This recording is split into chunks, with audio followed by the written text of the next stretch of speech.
clap, fin de tournage, projet le plus fou de ta vie, bah c'est bien, bravo, félicitations, tu vas faire quoi maintenant? Bah je sais pas. J'ai l'attitude, mec. Cette aventure, c'est une quête qui est amenée dans l'exploration un jour. C'est dans notre top 3 ever de tout ce qu'on a fait dans notre vie, et c'est pas la 3e position.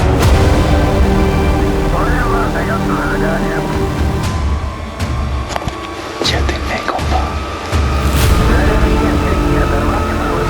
Dis-toi qu'on est dans une navette spatiale.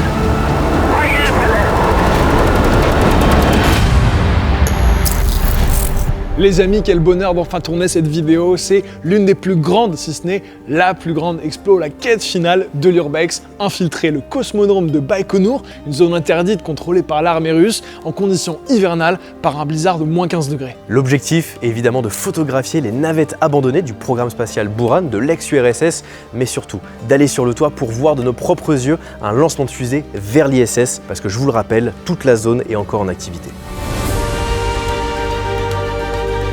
Direction le Kazakhstan, en Asie centrale, on s'envole pour Almaty, on retrouve notre pote photographe David, qui est l'un des premiers gars à avoir trouvé le spot, et c'est aujourd'hui sa 9e fois sur place.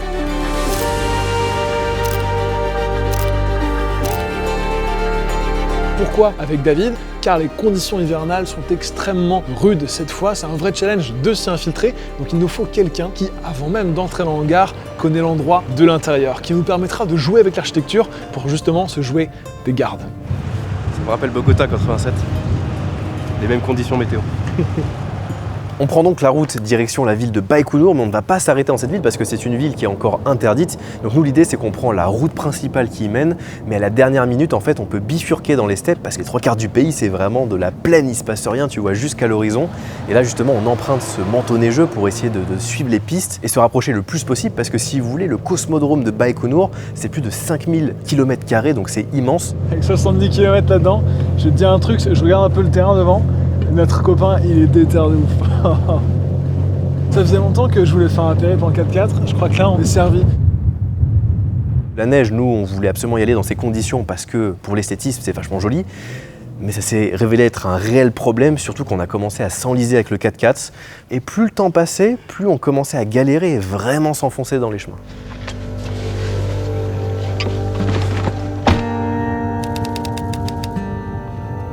Là, il y a beaucoup trop de neige. On va devoir essayer de creuser la voiture pour trouver un moyen de passer.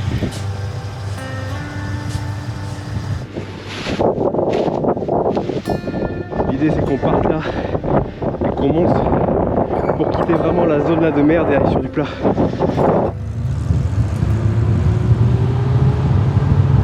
Allez, allez, allez, allez, allez, allez. Et là on se dit, merde. On a fait genre un tiers du chemin, il nous reste encore beaucoup à faire avant d'être au point où le mec doit nous dropper. On a un peu la sueur. Faut vite sortir le 4x4 avant qu'il fasse nuit en fait.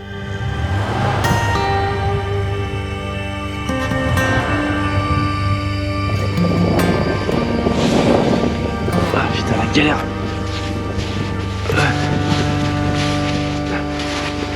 C'est un mec à cheval, ça, là-bas? Ouais, enfin à cheval, je sais pas, ou à pied.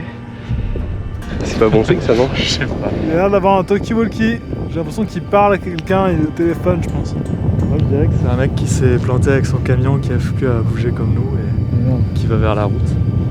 Change de LED. J'espère que c'est ça. Le mec sort de nulle part, il galère à marcher dans la neige. Et on se dit, si ça se trouve, c'est comme la zone 51, t'as des sentinelles qui sont avertis plus de 50 km en avance et les mecs viennent à toi directement, tu vois.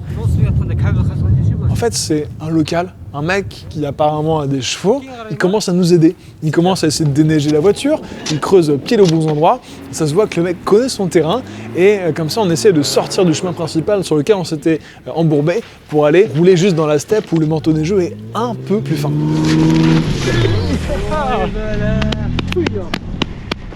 C'est rigolo parce qu'on a gagné un aventurier, je crois qu'il part avec nous faire l'aventure. Et si tu veux, c'est un peu le maître des steppes. Une fois qu'il a compris, quand on allait au hangar avec les navettes Buran, il me fait « Si tu vas là-bas… » Oui, c'est vrai qu'il nous fait signe. Et il me fait…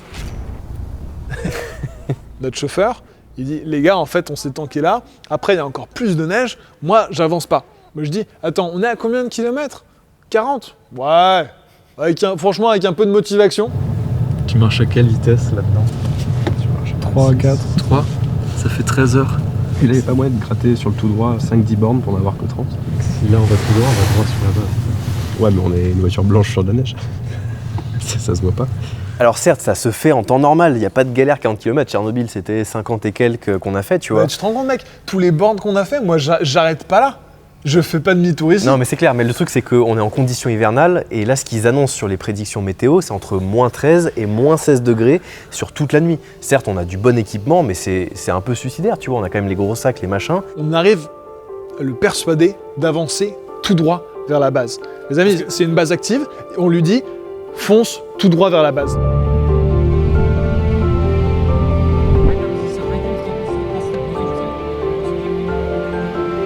Chaque tour de roue, c'est des tours de pied à pas faire. Franchement, il est en train de tout donner pour nous amener au plus près. C'est vraiment impressionnant. Donc là, on est comme au Dakar avec un copilote de folie qui connaît le terrain, David qui a la navigation approximative vers le spot. Et c'était vraiment irréel, le soleil se couchait et t'avais ce nouveau gars trop fort, le maître des steppes quoi.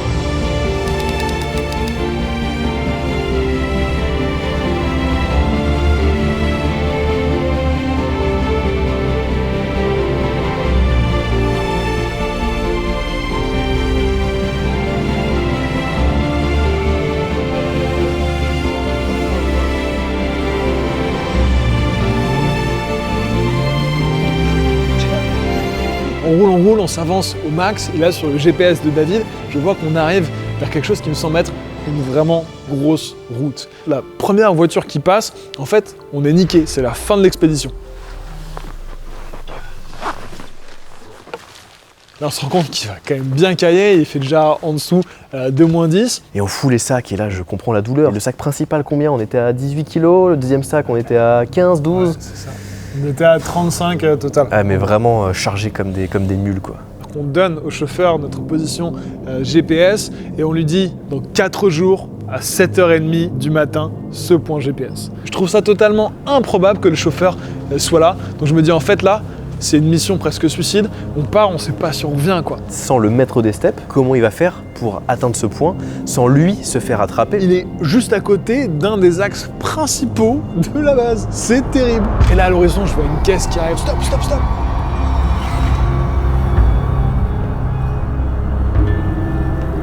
La voiture passe, on a à peine éteint les lumières. Heureusement, elle s'arrête pas, elle nous a pas vus. Ah ouais, on a eu chaud en fait. Heureusement qu'on s'est arrêté là. Et puis la chance qu'on a eue, c'est qu'il y avait une sorte de talus à côté de nous. On verra plus tard ce que c'est, mais c'est aussi ça qui nous a protégés, c'est qu'on était un peu en dessous.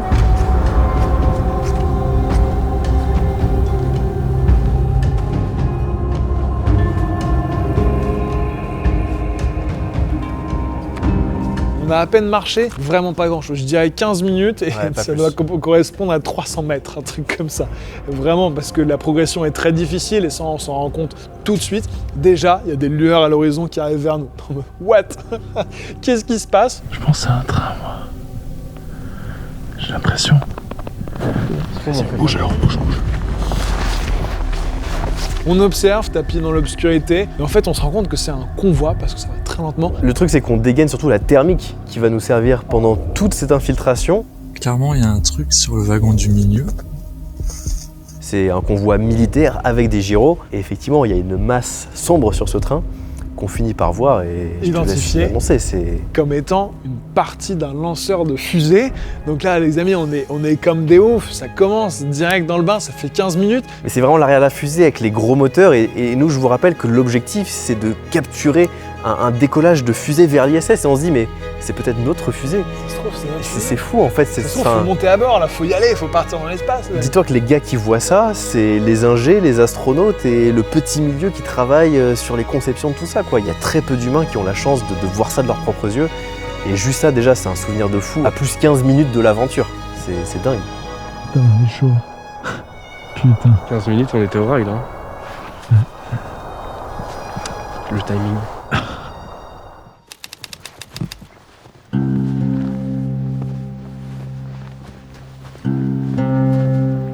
Et Et là, la marche, elle est longue et fastidieuse. Il y a vraiment ce feeling de Tchernobyl où tu fatigues, t'avances pas. Et dans ta tête, t'es en mode, bon, bah là, on a dû faire 4 km. Et puis tu regardes le GPS et non, t'as fait que 1,5. Et franchement, mentalement, c'était dur. Vraiment, le poids des sacs commence à se faire ressentir. Et comme on le disait, du coup, les sacs, on est proche des 40 kilos. Alors, ça paraît énorme, mais dites-vous, en fait, il faut qu'on survive 4 jours. Donc, il faut du gaz, de la nourriture, de l'eau. Et le matos photo et vidéo, on se rend pas toujours compte, mais les caméras sont très lourdes. Et demandez pas pourquoi, j'ai dans mon sac une corde d'escalade de 50 mètres de long. Mais vous allez voir. Voilà, vous allez voir ce qu'on va faire avec. Ça va être incroyable, les amis. Et là, j'ai vraiment envie de faire une photo pour immortaliser cette traversée de steppes enneigées comme ça. En plus, on a la Voie lactée qui commence un peu à apparaître. Ouais, c'est donc beau. on fait quelque chose d'assez minimaliste avec les silhouettes. J'aime beaucoup.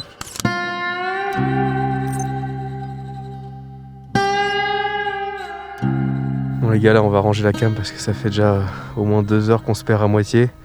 Le GPS il est pas très précis et je sais pas, avec la fatigue et tout là, c'est vraiment la mission de ouf. On commence vraiment à avoir très froid malgré les 2 gants, les 3 paires de chaussettes, j'ai vraiment les pieds gelés.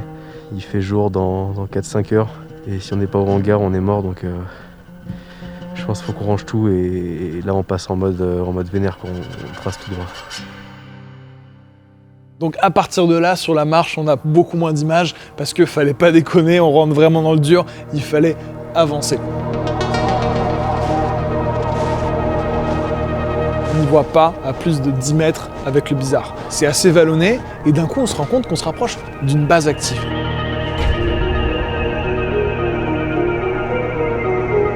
Elle est très éclairée et avec le bizarre il y a une ambiance de ouf parce qu'il y a des tranchées, un relief super irrégulier dans lequel parfois on s'éclate la gueule. C'est difficile et moi j'avais peur de marcher sur une mine quoi, tu sais pas ce qu'il y a là-dedans quoi. Tout est flou, est-ce qu'il y a 2 mètres, 50 cm, tu sais pas, et plusieurs fois on se fait avoir. Eh, la neige jusque là quoi, c'est bloqué dans le trou et ciao quoi.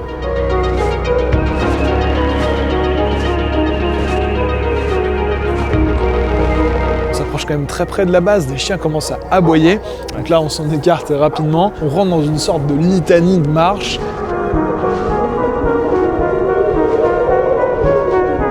Dans le bizarre, on distingue juste de vagues lueurs à l'horizon, telles des aurores boréales, qui sont en fait les bases éclairées, les bases actives. C'est ça qui est déroutant, c'est que le GPS, on suivait une direction, et d'un coup, la distance ne baissait plus, mais elle réaugmentait parce qu'on faisait des écarts, parce qu'il n'y avait plus de repères visuels. Je pense que tu as 20 mètres d'avance sur tes potes, tu les vois plus en fait, donc c'est flippant, il n'y a pas de réseau, tu es dans une base interdite, contrôlée en partie, en majorité, par l'armée russe, et le truc c'est qu'on est de plus en plus en galère. Je vois David qui galère à fond, et lui-même nous dit, en 8 ans d'expérience, et là c'est la 9e fois qu'il fait l'expédition, il n'a jamais vécu des conditions climatiques aussi dures. S'il y a le moindre de nous 3 qui part en hypothermie, en fait c'est terminé. La base la plus proche pour aller demander de l'aide à un territoire contrôlé par des Russes, c'est à 1h30 de marche, et c'est là où on prend la décision de prendre un des gros sacs de David pour lui délester un peu du poids, qu'on avance plus vite. Lui-même refuse et je comprends, moi, c'est toujours difficile de se dire vas-y, je file un sac, je m'avoue presque vaincu, tu vois, mais en fait, s'il y a un seul de nous 3 qui flanche, c'est tout le groupe qui flanche.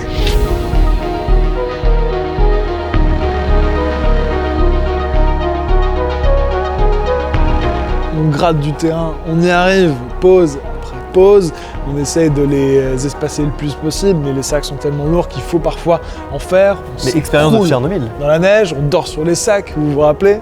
7 minutes, toutes les heures, il y a la voix de sol qui résonne en nous et on essaye d'appliquer ça, de toujours essayer de manger et boire le plus possible avant de ressentir la fatigue. Il y a un moment, je crois qu'on lui faisait plus confiance, où toutes les 5 minutes, on lui disait « T'es sûr que c'est cette direction ?» Parce qu'un hangar aussi grand, avec une steppe aussi plate, normalement tu le vois à des kilomètres, et là il n'y avait rien. Le bizarre était tel qu'on voyait rien du tout. On distingue cette masse informe, totalement perdue dans le bizarre. 40 mètres avant le hangar, les plus cruciaux, on voit des pas dans la neige, donc sûrement se dégarde, et là c'est foutu. Plus on se rapproche, plus on va signer le crime. Ils vont voir les pas qui arrivent devant le hangar. Au pied de l'entrée, c'est un mur qu'il faut escalader avec au-dessus une fenêtre. Forcément, on pose les sacs, donc ça fait des traces.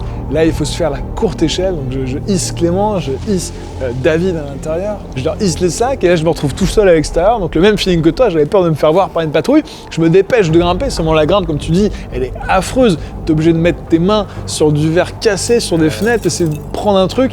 On est en chaussures de rando, en moufle. Il n'y a rien qui tient, tu te hisses, tu donnes tes dernières forces pour rentrer à l'intérieur, je me rappelle, c'est terrible. La place n'est pas à l'exploration, la place est à la récupération. Pas de perte de temps pour trouver un endroit sécure. David a tout de suite en tête la pièce dans laquelle il veut nous emmener.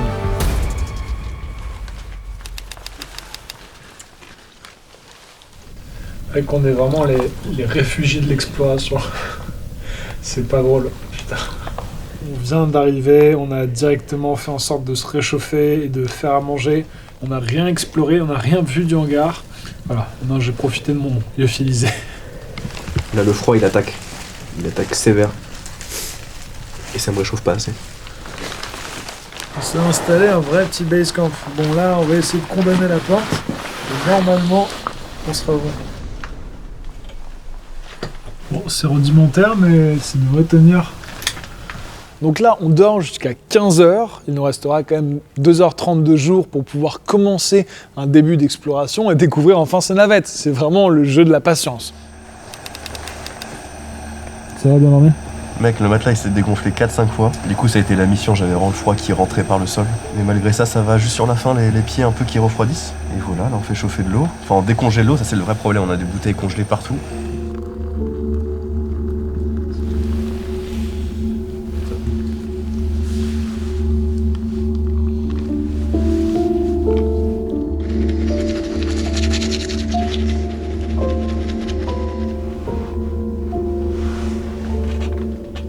On est sorti de notre cachette, on va partir explorer le hangar.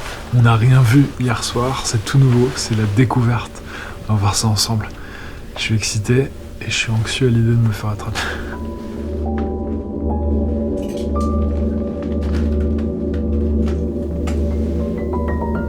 Des traces de pas comme les nôtres. Ok. Juste là. Enfin, ça doit être un seul mètre. Elles sont fraîches ? Bah, elles sont plutôt fraîches, ouais.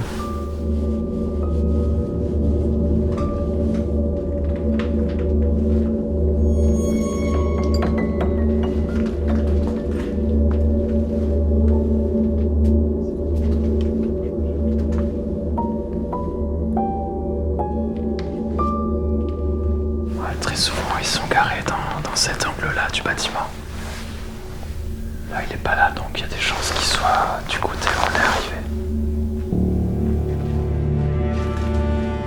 C'est bien défoncé, il y a du verre, des débris par terre, la peinture se décolle des murs. Il y a une vibe qui est très Tchernobyl. Ouais. Ouais. C'est exactement ça. Et là, on veut monter dans les étages par la cage d'escalier qu'on a déjà empruntée. À ce moment-là, on arrive devant une porte qui est fermée par un boulon. Et malgré le léger jeu qu'il y a, ça n'a pas l'air dévissable. On est en train de regarder ça, quand d'un coup on entend des bruits de pas. Mais des bruits de pas extrêmement proches, c'est-à-dire que le ressenti est l'étage d'en dessous de l'escalier. Donc là on se fige, avec mon coude, je sens un bout de peinture qui se détache du mur et qui fait un bruit en tombant au sol. Oh, la crispation. Je fais quelques mètres en arrière, on recule tous. Et dans ces cas-là, tu fais toujours plus de bruit que ce que tu aimerais faire, malgré le fait qu'on soit extrêmement silencieux. Il y a toujours un petit bout de verre qui craque, un truc comme ça. Ce qui fait qu'on a vraiment l'impression que le mec sait qu'on est là. C'est pas vous qui avez fait les pas. Ah non, c'est quelqu'un. Ouais, c'est quelqu'un sans pire. Ouais, ça venait de notre escalier. Ouais. Mais il était pas loin du tout. Pas très loin. Voilà, c'est chaud. Ok, bon, est-ce qu'on irait pas se cacher chez nous? On ferme la porte, on attend. Ouais. Donc on décide finalement de retourner dans notre frigo pour s'y enfermer, parce que c'est le seul endroit où on est un peu en sécurité, on peut vraiment bloquer la porte. Et surtout, on ne voulait pas laisser les affaires libres d'accès, avec la possibilité qu'ils les trouvent, qu'ils les confisquent. Et dans ce cas-là, on se retrouve sans vivre, sans rien, bloqué dans les hangars. Ce qui fait flipper, c'est qu'on se dit, si jamais ils ont capté qu'on est à l'intérieur du frigo, à l'extérieur de la porte, il y a un crochet, où s'ils apposent un cadenas, on est fait comme des rats, on est bloqué. Heureusement, à l'arrière de la pièce, il y a une sorte de vieille trappe qu'on peut ouvrir, et là on est sur une terrasse un peu fermée, derrière une sorte de grillage d'aération, et du coup on peut zioter, donc on reste là, à l'affût, on surveille ce qui se passe. plan, a priori, c'est de faire une percée à 4h35 du mat. Prions pour que le mec dorme. Puis d'ici là, on va se planquer, dormir.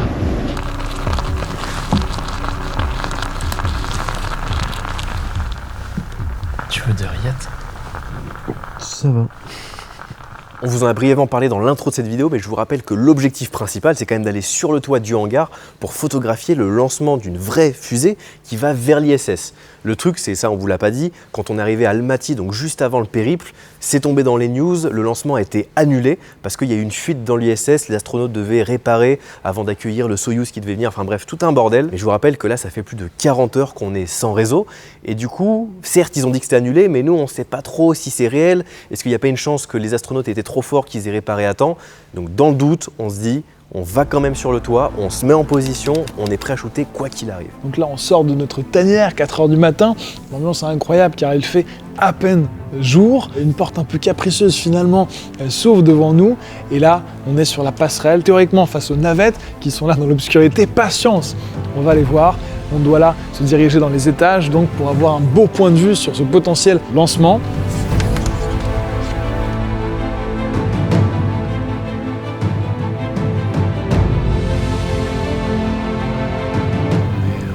On n'attend plus que le lancement de la fusée.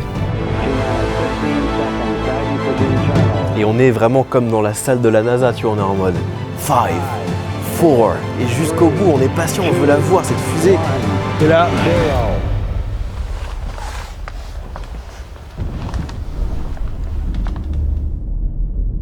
rien ne se passe. Rien ne se passe.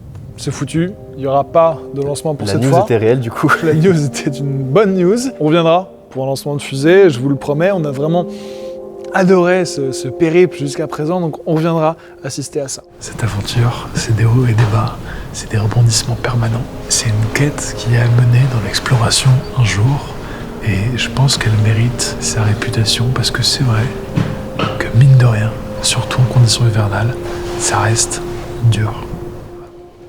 Pour être honnête, on est un peu déçus, mais ça nous donne aussi beaucoup d'espoir et l'envie de revenir quand on voit ce magnifique cliché de David qui a eu la chance de vivre un lancement de fusée ici il y a quelques années.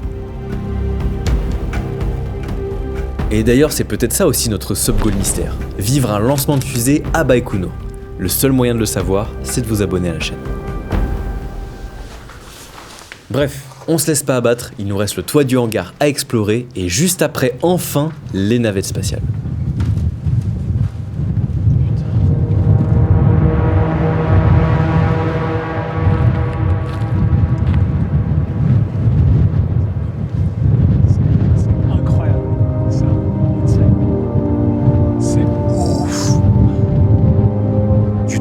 On voit à 360 degrés les anciens pas de tir abandonnés, mais les pas de tir aussi actifs. Et je me dis, ouais, le drone, c'est maintenant ou jamais. Il n'y a encore aucune image drone qui est sortie de ce hangar, et le mettre un peu dans le contexte de la steppe perdue au milieu de nulle part, avec le hangar aussi de la fusée qui est un peu plus loin.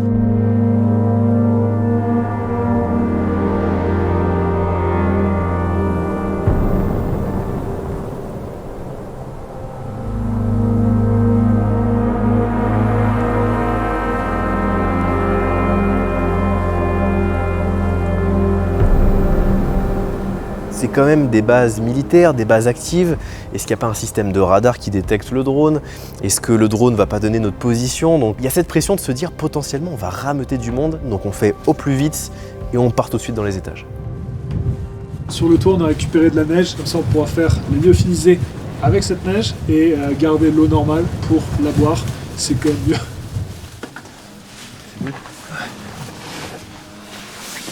On descend enfin les étages et là le soleil s'est beaucoup plus levé, toute la lumière rentre dans le hangar. Et là, j'ai qu'une hâte, c'est me pencher par-dessus la balustrade pour voir ces monstres propres endormis. yeux. Ben ouais, bien sûr, elles sont là.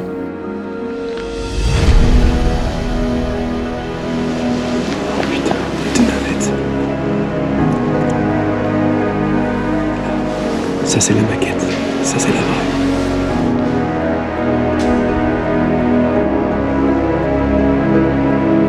Ces navettes étaient destinées à aller dans l'espace et ça fait quelque chose de les voir pour de vrai, dormant ici depuis plus de 30 ans.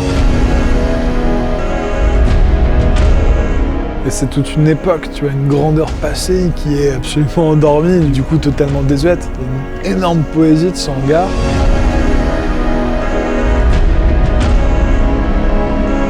Mec, c'est incroyable de les voir enfin. Depuis tout le temps, tant d'efforts. C'est quand même une belle mission et ça c'est vraiment la récompense. Bah maintenant, faut pas faire de la merde. Essayer de trouver des trucs un peu nouveaux, pas déjà faits. Parce que c'est vrai que des images, on en a vu beaucoup. Donc on va essayer de trouver des trucs sympas. Et si on trouve pas, il faudra nous pardonner. On est sur la plus haute passerelle sur laquelle tu peux être, donc forcément une très belle perspective en plongée comme ça. Donc là on se place un peu au millimètre, très centré. Bon, c'est la photo d'ensemble un peu basique, mais c'est aussi celle que tu te dois de faire. Et c'est vrai que là il y a une certaine pression sur le travail photo, parce que t'as pas envie de te chier, c'est quand même presque un peu la quête finale de l'exploration. Il faut sortir des belles images de ça.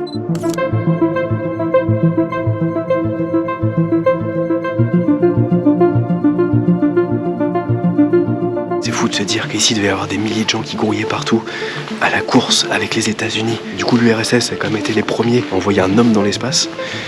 Mais ouais, c'est fou d'être ici. C'était un des spots mythiques qu'on avait sur la liste. Et ça y est, c'est fait. Il reste beaucoup de choses à faire encore. Mais déjà les voir, incroyable. Incroyable. On reprend les coursives pour descendre dans les étages, avoir quelque chose de moins aérien et une perspective un peu moins plongeante sur les navettes. Et c'est là, tu vois, en passant devant une des fenêtres brisées, que à chaque fois on check un peu ce qui se passe. Je vois 3 véhicules garés juste en bas du hangar, dont un qui est un véhicule de l'armée.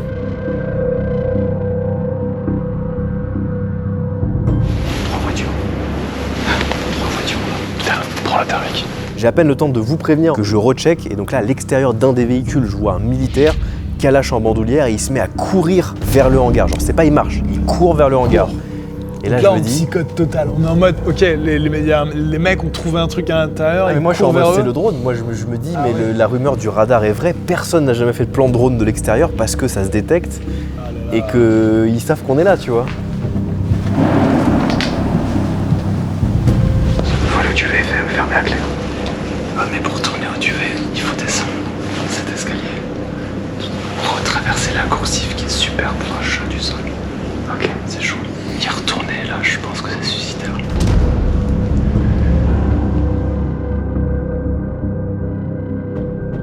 Mais que faire s'ils trouvent les sacs?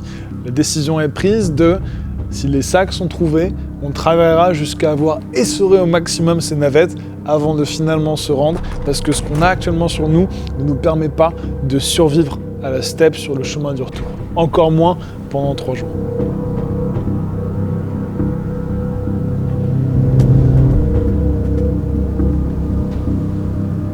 On se terre dans notre cachette pendant 2 heures. Alors jamais 2 heures sans passer aussi vite, tellement on était concentrés sur chacun des bruits qui se passaient dans le hangar. Ce truc-là, c'est une passoire. Avec le vent, ça fait un vacarme pas possible.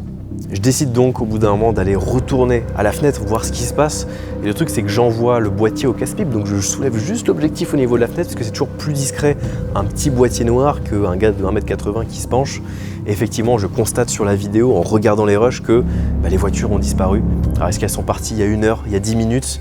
Impossible de le savoir. Tout ce qu'on sait c'est qu'a priori, les mecs sont partis et qu'on peut de nouveau continuer l'exploration.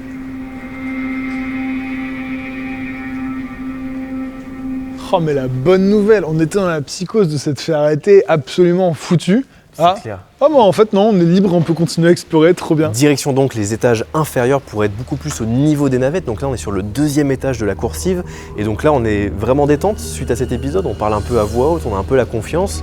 Et on continue de marcher et là on entend un énorme bruit au loin dans le hangar. On se dit bon bah c'est peut-être une pièce métallique ou peut-être un bout de neige qui a fondu qui est tombé. Et là, juste en dessous nous, on voit un garde en train de marcher, donc même pas 2 étages en dessous. Au niveau du rez-de-chaussée, David l'a pas vu, il est juste devant moi et le garde a l'air d'aller vers ce bruit suspect. Demi-tour et on quitte les lieux illico presto.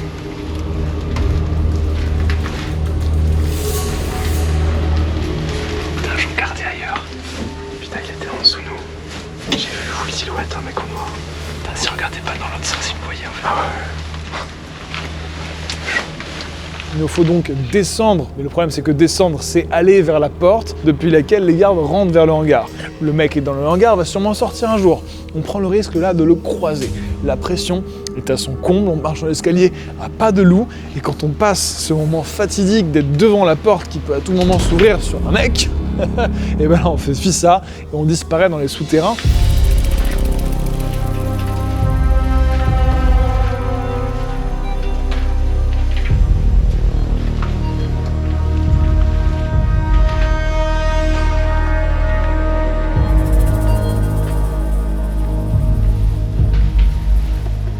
Là, on arrive dans la cage d'escalier opposée, on peut enfin monter dans les étages en ayant espéré comme ça éviter le mec qui se baladait au rez-de-chaussée.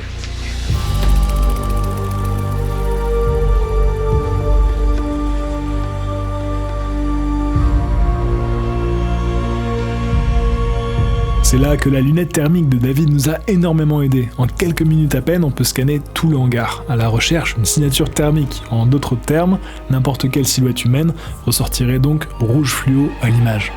Et là, on en vient à la conclusion que le mec est parti. Donc c'est un peu le mystère. Ces gardes, ils apparaissent, ils disparaissent, tu sais pas comment. Mais par contre, faut juste pas qu'ils te voient. Putain, c'est flippant. Le mec est pas là, on va pouvoir bosser.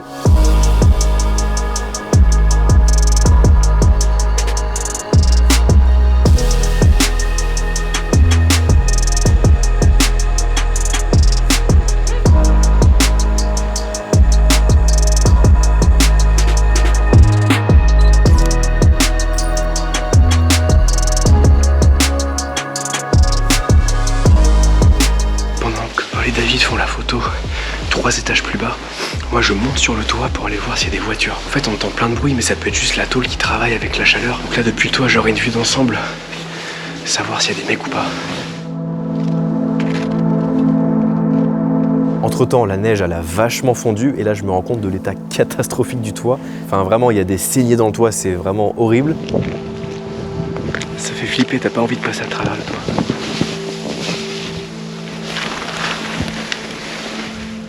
Personne. Je vois personne à l'horizon, il y a juste quelques chevaux sauvages. C'est tout ce que je vois.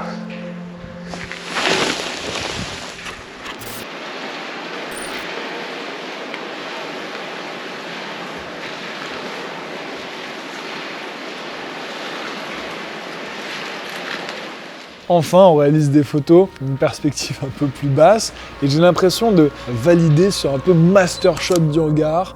C'est bon, j'ai la photo un peu classique, on va essayer de faire des trucs un peu plus funky dorénavant.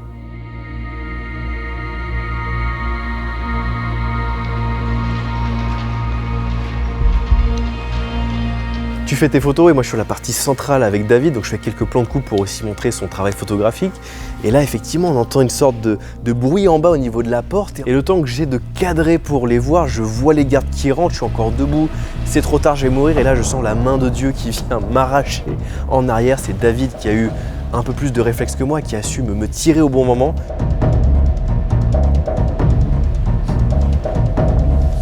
J'ai tout de suite un œil vers toi parce que je sais pas si t'as vu qu'il y avait des mecs.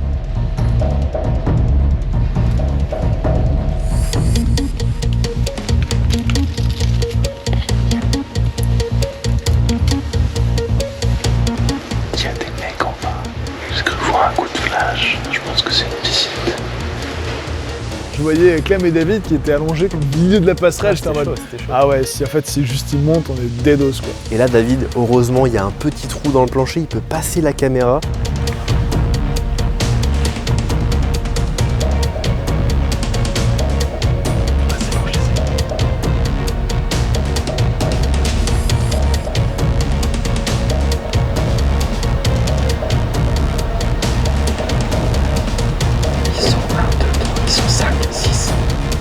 Six mecs sont dans le hangar à même pas 100 mètres de nous. David et moi en effet comme des rats. Impossible de trouver une cachette. Est-ce qu'on parviendra à s'en sortir pour espérer ensuite explorer l'intérieur des navettes ou est-ce qu'ils vont nous embarquer, laissant ainsi Paul seul au milieu de la steppe glaciaire?